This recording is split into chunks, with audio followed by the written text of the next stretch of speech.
Hey everybody, Ketwolski here, checking in with another one of our hashtag Star Trek Picard discussions videos. Today we are going to, of course, be talking about the third episode of Star Trek Picard.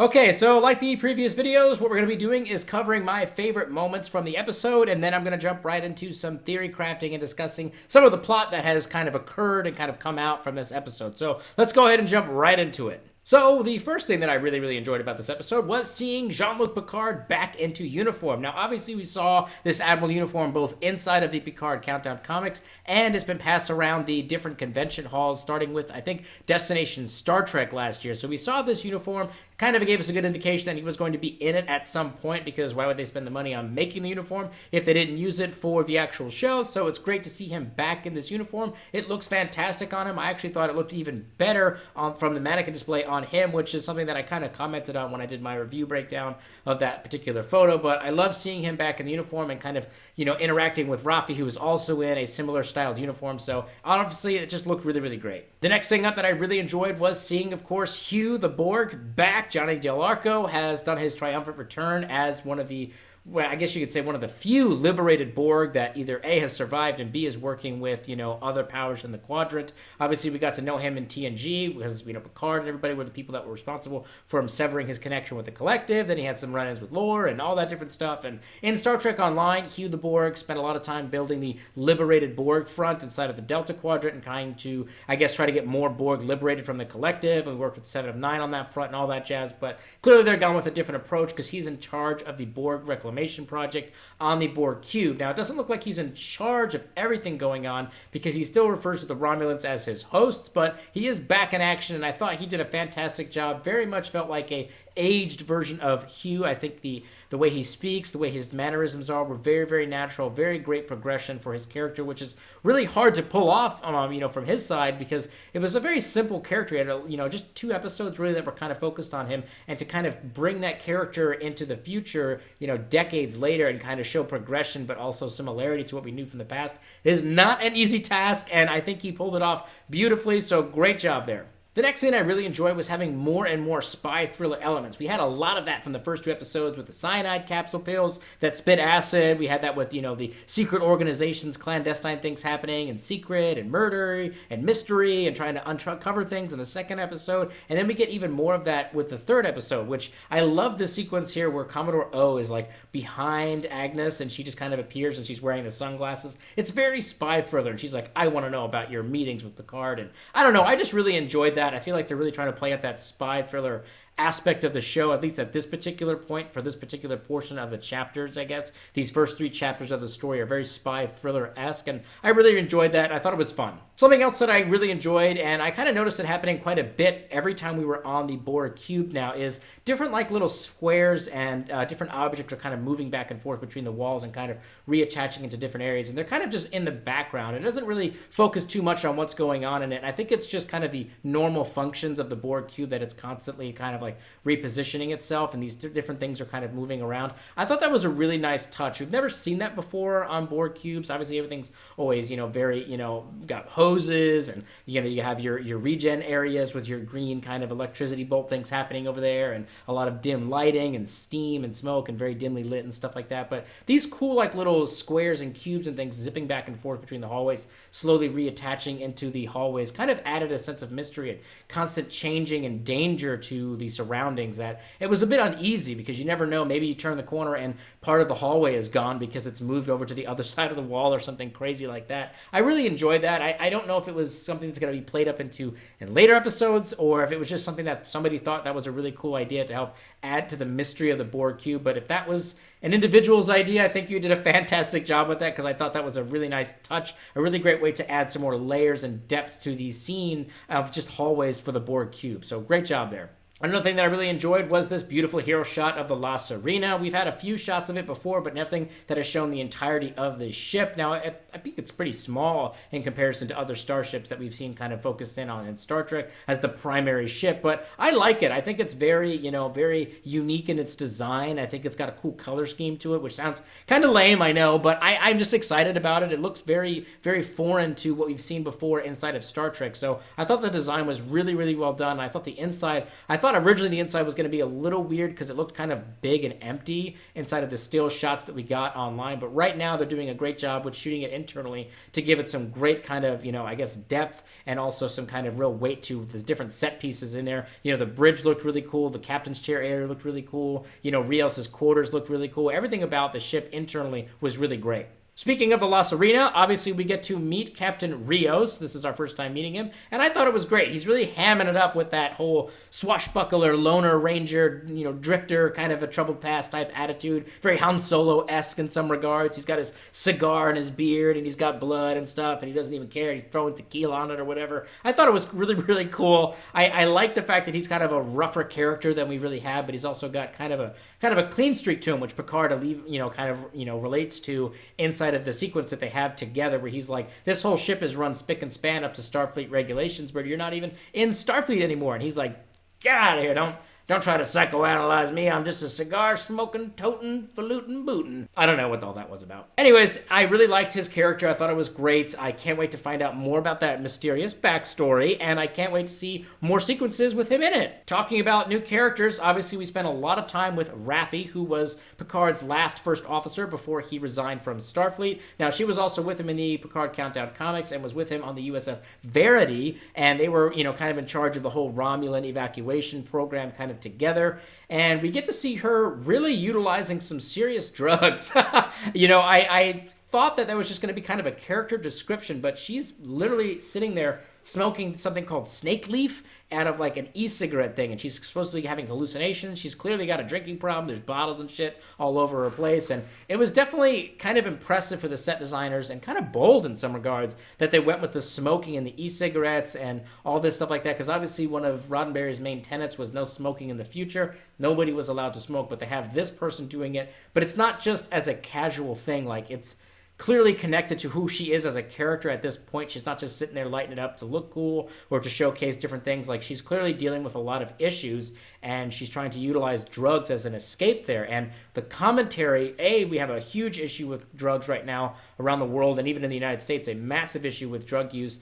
But the commentary is both, topical and very, very topical for what this world is, and very, very utilized for this world of her character of saying, I had these issues and this is how I'm dealing with them. And Picard had his issues, and his way of dealing with it was to completely become a recluse and not talk to anybody, including Rafi or probably any of his former crew. And her outlet was to do drugs and probably develop some other codependencies for alcohol and other types of situations there. So I thought it was a really great commentary. I thought it worked very well. I hope they don't play it up too much. I think they got the point across that she's got substance abuse issues, and hopefully they kind of, carry that arc through and she gets off of those things and we get to see that kind of play out. I definitely don't think we need to have her shooting up space heroin, but that's just my personal opinion. Hopefully it doesn't get that serious, but I appreciated the fact that they bothered to put that in there, because I think it's important to comment on that reality, which is that there is serious issues with drug use today, and having a character in this show hopefully get out of that situation is a really great inspiration to people who may be looking for that. Another thing that I really enjoyed was the different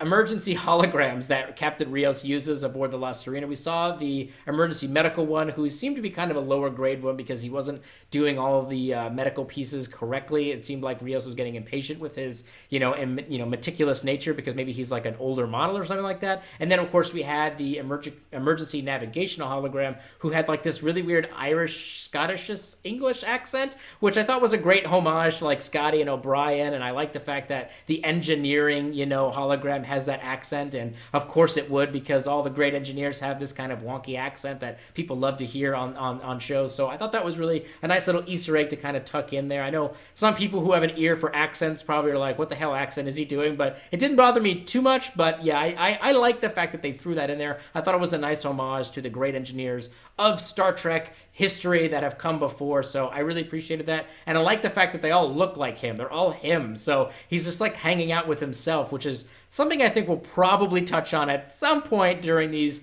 seven remaining episodes. Somebody's probably going to bring up the fact that all of the holograms look like him, which I think is kind of funny.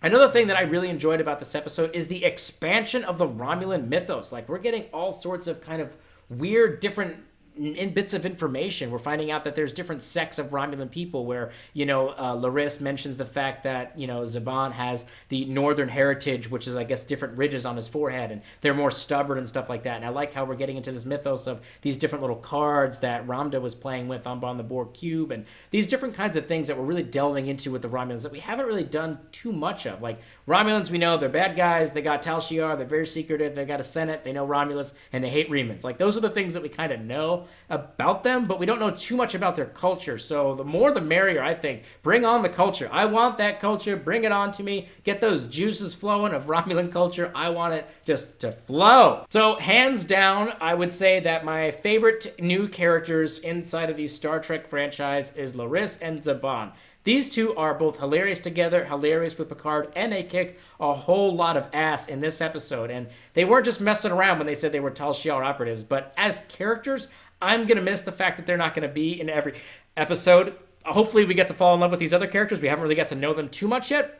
So hopefully that kind of connection, builds. But hands down, I think those two are a very believable married couple, very believable Romulan Tal Shiar agents, and very believable as caretakers of JeanLuc. And I thought that they were played beautifully by the two actors, and I just love them, and I'm going to miss them. And hopefully we return back to them by the end of the season if we go back to Chateau Picard. Another big thing that I really, really enjoyed about this episode is that the Tal Shiar operatives, Laris and Zhaban, of course, have weapons laid out all over the Picard, homestead on the Chateau Picard in Labar. There's little phasers under all these little desks, and there's weapons in all different areas, and I love that idea. I thought that was great, because of course they would, because they have all of these years and decades of Romulan Tal Shiar training and being secretive and worrying about different people coming in and attacking them.